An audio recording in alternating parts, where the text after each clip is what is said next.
Hello everyone, welcome to my classes. तो आज की क्लास में हम क्या पढ़ेंगे? हम पढ़ेंगे छत्तीसगढ़ का आधुनिक इतिहास। छत्तीसगढ़ के आधुनिक इतिहास में सबसे पहले देखते हैं हम इन जो हमारे छत्तीसगढ़ में किन किन शासकों ने, मराठा शासकों ने, फिर ब्रिटिश अधिकारियों ने यहाँ कब तक शासन किया, और जो कौन से जिलेदार थे, कौन से सूबा शासन व्यवस्था स्थापित किया। तो इन सब के बारे में हम एक छोटी सी नॉलेज लेंगे।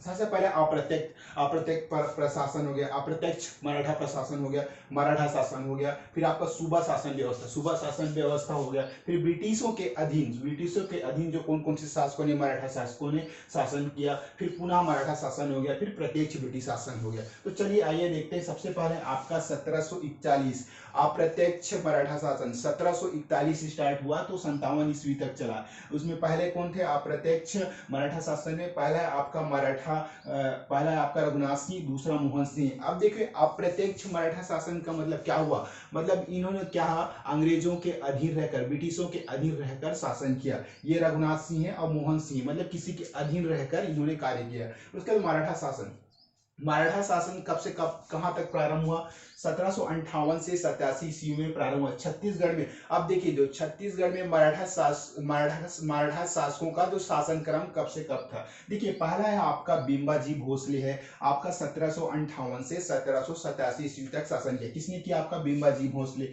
दूसरा है आपका चिमड़ाजी भोसले ने कब शासन किया? 1787 से आपका 1788 तक। फिर तीसरा है आपका वैंकोजी भोसले ने कब से कब तक शासन किया? आपका 1788 से आपका 1811 ईस्वी में। कहाँ शासन किया? आपका छत्तीसगढ़ में। उसके बाद परसोजी ने कब से कब तक शासन किया? आपका 1811 से 1816 में यहाँ शासन किया। उसके बाद लास्ट है आपका पांचवें नंबर में है आपका अप्पा जी भोसले।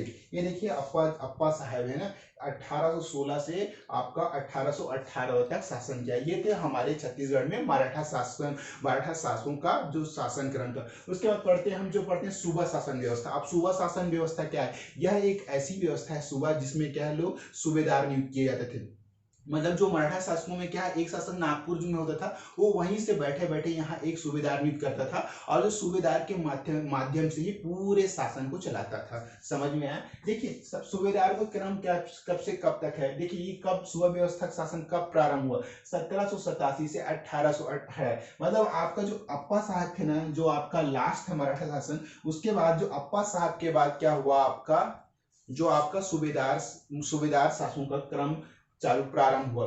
पहला है आपका महिपत राव दिनकर हो गया, 1787 से 1790 में 90 तक ये सूबेदार रहे। फिर दूसरा है आपका विठल राव आपका 1790 से 1796 में रहे। फिर तीसरा आपका भवानी कालू है 1796 से 1797। चौथा है आपका केशव गोविंद क्या, 1797 से 1808। फिर आपका पांचवा बीकोजी पिडरी क्या, 1808 से 1809 तक थे। फिर छठवा है आपका बीकोजी गोपाल आपका 1809 से 1817 थे। फिर आपका सातवें नंबर का जो सूबेदार है वो है आपका सखाराम हरि एवं सीताराम टाटिया थे ना, ये 1817 थे। जो लास्ट है आपका आठवें नंबर के जो सूबेदार था वो है आपका यादव राव दिवाकर कब से कब थे आपका 1817 से 1818 तक थे।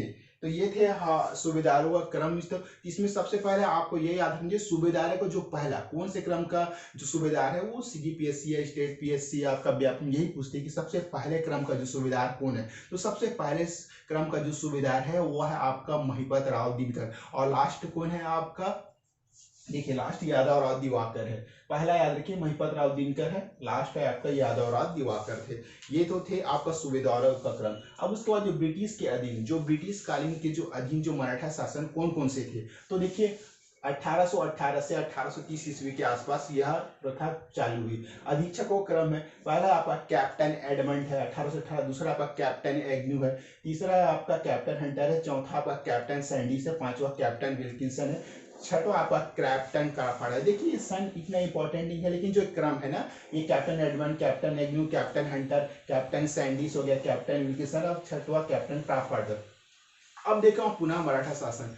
अब जो जिलेदार, अब उस समय क्या है ना, जो मराठा शासन काल में एक जिलेदार का भी क्रम था। तो जिलेदार का क्रम में आपका स्टार्ट हुआ 1830 से 54 ईस्वी में। पहला है आपका कृष्ण राव अप्पा, दूसरा है अमृत राव अप्पा, तीसरा है सदरुद्दीन है, चौथा है आपका दुर्गा प्रसाद है, पांचवा है आपका इंदु राव है, छठवा है सखाराम बाबू, और सातवां है गोविंद राव अप्पा, और आठवां है गोपाल राव अप्पा। तो ये थे हमारे छत्तीसगढ़ में जो मराठा शासन काल में क्या है आपका जिलेदारों का क्रम। इसमें ये पूछता है कि ये कौन से नंबर में जिलेदार कौन से थे, तो आपको याद रखना सबसे पहला है आपका कृष्ण राव अप्पा, पहला जिलेदार था, और लास्ट है आपका गोपाल राव अप्पा। देखिए अब उसका जो ब्रिटिश शासन का जो प्रत्यक्ष हस्तक्षेप हुआ, जो मराठा शासन काल में क्या है ब्रिटिश शासन का हस्तक्षेप हुआ, क्यों हुआ? क्योंकि जो हमारा जो नागपुर जो एरिया था, जब लॉर्ड डलहौजी के जो हड़प नीति के तहत 1854 के तहत, तो जो नागपुर राज्य भी ना सेंट्रल प्रोविंस पूरे क्या है ब्रिटिश साम्राज्य में मिला लिया गया। तो इससे क्या हुआ, डलहौजी खड़ा नीति के तहत सम्मिलित किया, क्या कब किया? 1854 से 1917।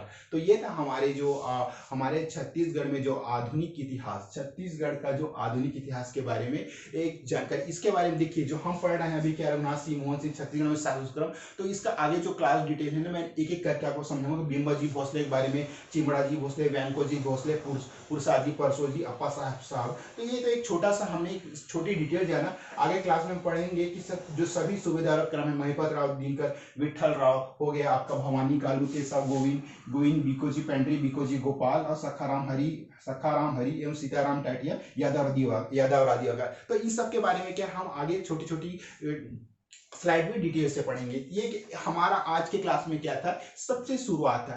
हमने जाना कि छत्तीसगढ़ के जो आधुनिक इतिहास में किन किन शासकों ने, जो भोसला वंश के शासकों ने एक एक क्रम से शासक किया, जैसे कि सातों क्रम हो गया, सूबेदार प्रथा हुआ, फिर जिलेदार प्रथा, फिर आपका अंग्रेज आए, हड़प नीति के तहत डलहौजी।